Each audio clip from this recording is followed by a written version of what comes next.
네, 안녕하세요. 중학교 1학년 과학 1-8 판의 경계와 그리고 지진 파선 활동에 대한 내용을 설명해 보도록 하겠습니다. 자, 먼저 일단 판에 대한 내용부터 다시 한번 좀 살펴보도록 하죠. 자, 판이라고 하는 것은요, 지각과 그리고 상부 멘틀 일부를 포함하는 용어라 그랬어요. 그래서 좀 두껍게 그린 데가 대륙지각, 그리고 해양지각, 그리고 그 밑에 있는 멘틀 상부까지 포함된 거를 대륙판, 그리고 여기를 해양판, 요렇게 이제 얘기를 하고요. 지하 한 100km까지를 우리가 이제 판이라고 부릅니다. 근데 이 판이라고 하는 거를 우리가 이제 암석권이라고도 부른다는 거, 같은 말이라는 거 좀 하나 기억해 주시고요. 대륙판이 해양판보다는 더 두껍다라는 것도 시각적으로 봐주시면 되겠습니다. 그 다음에 이제 그 아래쪽에 100km부터 한 400km 때까지를 우리가 연약권이라고 불러요. 멘틀의 이제 또 여기도 일부분이 되겠죠. 그래서 이 연약권의 연약권의 대류에 의해서 또는 간단하게는 멘틀의 대류에 의해서 결국에는 이 판들이 움직이죠. 그러면서 대륙이 이동한다라는 겁니다. 그렇게 이제 지구의 이제 땅덩어리의 움직임을 생각을 해주시면 되겠고요.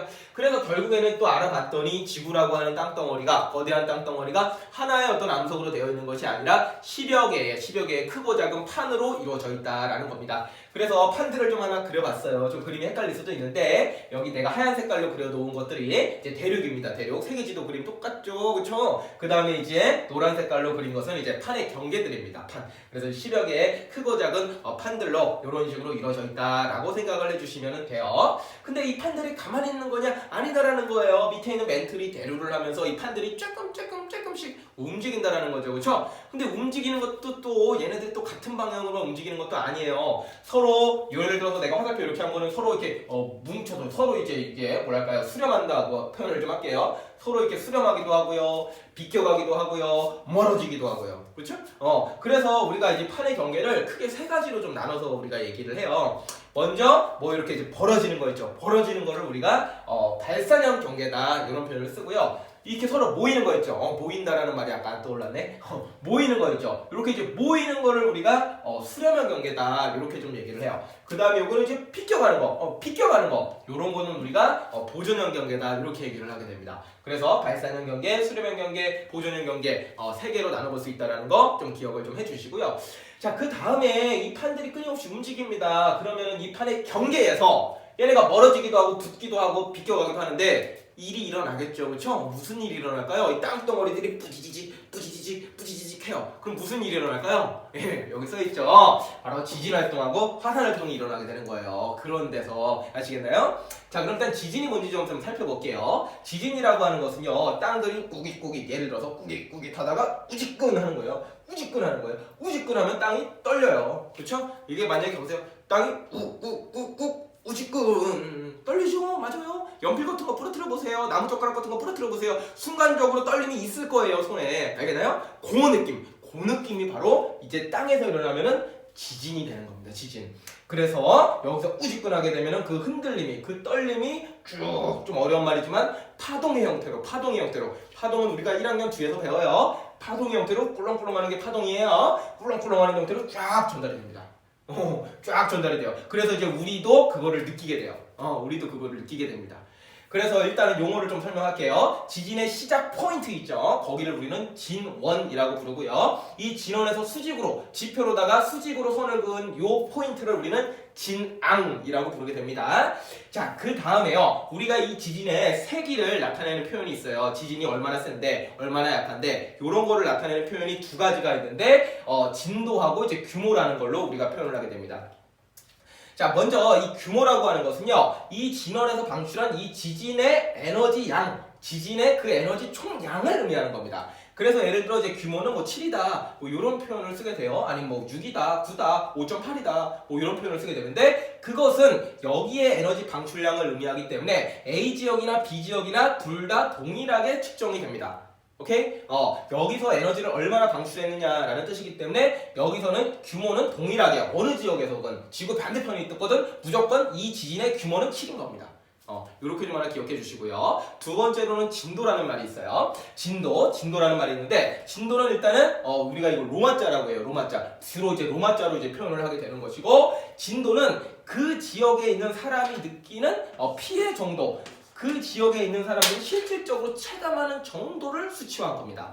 그래가지고 당연히 여기서 지진이 시작했다고 하면은요, A가 B보다 가깝잖아요. B보다 A가 가깝잖아요. 그럼 A가 느끼는 그 피해 정도, 체감하는 정도가 크겠죠. A가. 그래서 A의 진도는 뭐 예를 들어 6이라고 표현을 했다라면 B는 그거보다 약하겠죠. 그럼 B는 3이라고 표현할 수 있다는 거예요.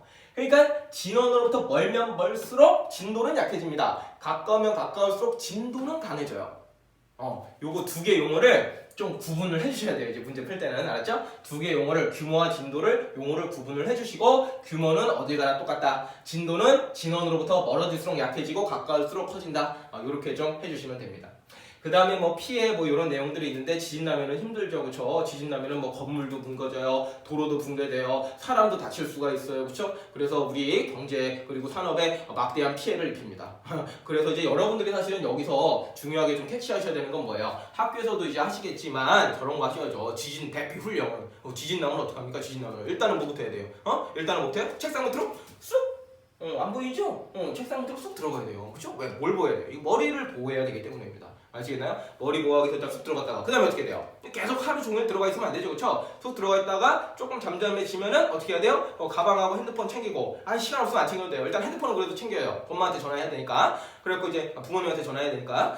그래서 이제 딱 핸드폰 챙기고 가방도 챙기는 게 좋아요. 챙긴 다음에 가방을 머리에 이고 탈출해야죠, 그쵸? 어디로? 엘리베이터로? 아니 계단으로 재빠르게 내려가세요. 무조건 피하세요. 빠르게, 알았나요? 그렇게 해서 빨리 도망가시고요. 그 다음에 밖에 나왔어. 그럼 이제 건물 옆에 이제 뭐 이렇게 있어야 돼요? 안돼. 간판 떨어지면 간판 머리 맞아도 큰일 나는 거예요. 그렇기 때문에 걸고 어디로 가야 돼요? 넓은 공터로 가셔야죠, 그쵸? 훈련 좀 하시죠. 훈련할 때 이거 진지하게 좀 하세요. 알았어요? 중요한 일입니다. 그래서 이제 여러분들이 이제 배우신 대로 잘 좀 훈련하는 게 사실은 여기서 여러분들이 조금 진짜로 좀 가져가야 될 내용입니다. 아시겠죠? 그 정도로 마무리하고요. 그 다음에 이제 화산활동이라는 것도 좀 설명을 해볼게요. 화산활동이라고 하는 것은 이제 지하 깊은 곳에 있는 마그마가 이제 뻥 하고 이제 터져 나오는 걸 이제 우리가 이제 화산활동이라고 불러요. 그래서 이제 뻥 하고 튀어나올 수도 있지만 뭐 이게 스멀스멀 나올 수도 있긴 합니다. 어쨌든 간에 마그마가 튀어나오는 건데 크게 세 가지가 나와요. 기체, 고체, 액체. 고액기 요거 세 개 나온다는 거예요. 기체로는 뭐가 많이 나와요? 수증기가 제일 많이 나옵니다. 그 다음 이제 이산화탄소 기체도 나오고요. 여러 가지 이제 조금 안 좋은 기체들이 좀 나와요. 그 다음에 고체 성분도 나옵니다. 고체 성분은 이제 하나 기억하셔야죠. 누구? 화산재. 화산재는 고체예요, 그렇죠? 재 같은 거란 말이야. 우리 눈에 보이잖아요, 그렇죠? 근데 이놈들이 또 이제 하늘에 좀 오래 떠 있으면 좀 안 좋아요. 햇빛 가리면 밑에 있는 사람들이 살기가 힘듭니다. 식물도 살기 힘들고요. 자, 그 다음에 이제 액체 성분은 뭔지 안다, 그렇죠? 나왔어요. 쭉 흘러요. 뭐예요 이거? 용암입니다, 용암, 그렇죠? 용암. 그래서 이제 이런 게 나오면 어떻게 되겠어요? 야, 도망가야 돼요, 그렇죠? 도망가야 됩니다. 그래서 빨리 대피를 하시기 바랍니다. 요거 훈련은 뭐 별로 하신 적이 없죠, 그렇죠? 자, 그래갖고 어쨌든 간에 이런 식으로 이제 화산활동도 있다라는 거 알아두시고, 화산활동은 이제 뭐 피해와 이제 그 이론 좀 두 개다가 있는데, 뭐 피해는 당연히 이제 건물도 파괴되고 집 불나고 그 다음에 뭐 사람들도 피해를 입고 그 다음에 뭐 화산재 같은 거 많이 나려면 햇빛 가리니까 또 힘들고 뭐 그런 게 있어요. 근데 이제 도움이 되는 점을 좀 우리가 생각을 해보면은 이제 마그마 화산활동이 일어나는 거 아래쪽에서도 일어날 수 있거든요. 그럼 그 지역을 우리가 이제 관광자원으로서 활용할 수 있죠. 뭐 온천, 온천도 만들 수 있습니다. 또는 이제 지열 발전이라고 그래가지고 땅에 있는 열을 이용해서 우리가 이제 전기 에너지를 생산할 수 있거든요. 그런 걸 지열 발전이라고 하고, 그 다음에 뭐 화산재 같은 게 이제 결국엔 땅에 떨어지거든요. 땅에 떨어지면은 이제 그 화산재라는 게 그 지구 내부에 있는 물질들이 올라온 것이기 때문에 결국에는 토양을 또 비옥하게 해주는 그런 효과도 기대해 볼 수가 있습니다. 그래서 어쨌든 간에 잠깐 다시 돌아와서 이 판의 경계에서 이 판들이 움직이니까 지진 활동이나 화산 활동이 많이 일어난다는 겁니다. 알겠나요? 그래서 그거를 좀 대략적으로 표현해 보면은 먼저 지진 활동은 선생님이 파란 색깔로 한번 표현해 보겠습니다. 지진 활동은 이런 데서 일어나요. 이런 데서 일어나요. 이런 데서 일어나요. 지금 제가 뭐 하고 있어요? 다 하고 있죠, 그렇죠? 거의 모든 판의 경계에서는 지진 활동은 다 일어납니다. 그렇게 좀 생각을 해주세요. 자, 그 다음에 화산 활동은 어떠냐? 화산 활동 한번 색칠해 또 해볼게요. 화산 활동은 뭐 이런데, 이런데,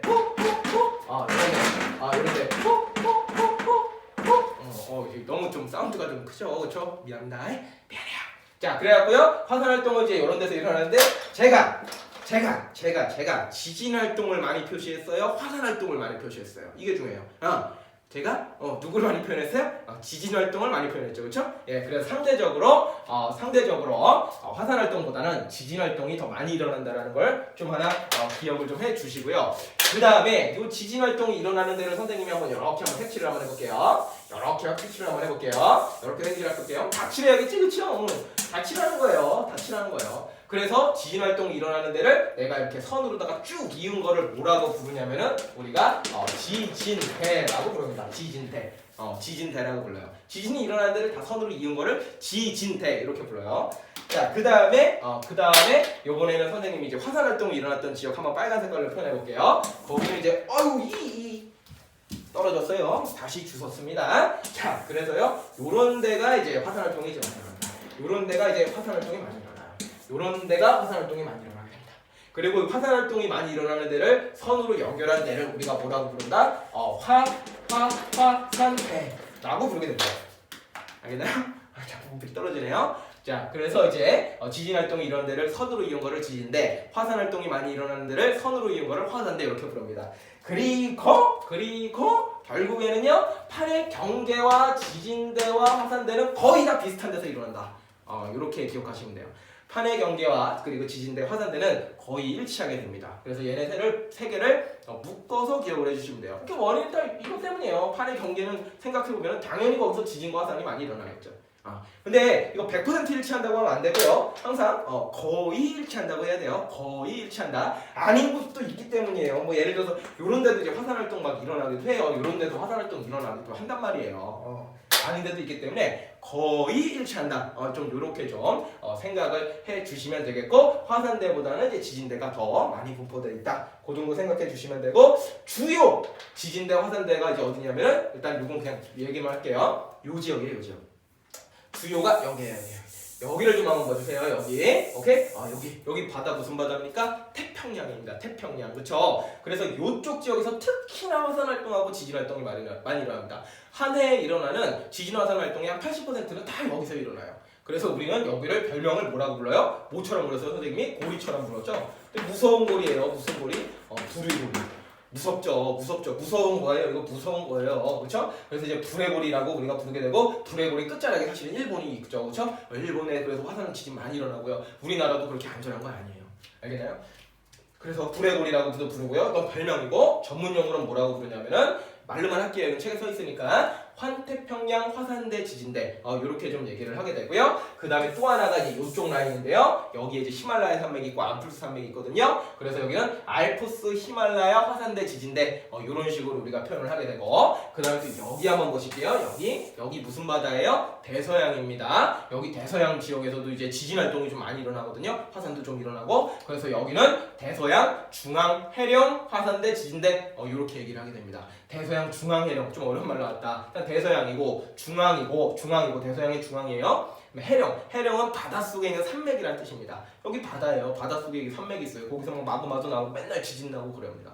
그런 거라서 세 군데 좀 이름 좀 익혀주시면 되겠습니다. 오케이? 그렇게 해서 우리가 판의 경계와 그리고 지진 그리고 화산 모두 다 알아봤어요. 그래서 판이라는 거 일단 구조를 좀 알아두시고요. 중요한 건 이거예요. 얘네들이 이제 거의 일치한다라는 거 알아두시고요. 그 다음에 뭐 지진과 화산은 좀 이제 내용이 쉬우니까 가볍게 보시면 되고, 요거 용어 두 개 구분하는 것만 좀 체크해 주시면 돼요. 네. 그래서 이렇게 해서 일단은 요게 이제 마지막 파트거든요. 그래서 여기까지 학습을 잘 해주시고 문제 잘 풀어오시면은 또 질문 또 많이 하시겠죠, 그렇죠? 예, 그럼 또 풀어드리겠습니다. 예, 수업은 여기까지 하도록 하겠습니다. 예, 수고하셨어요.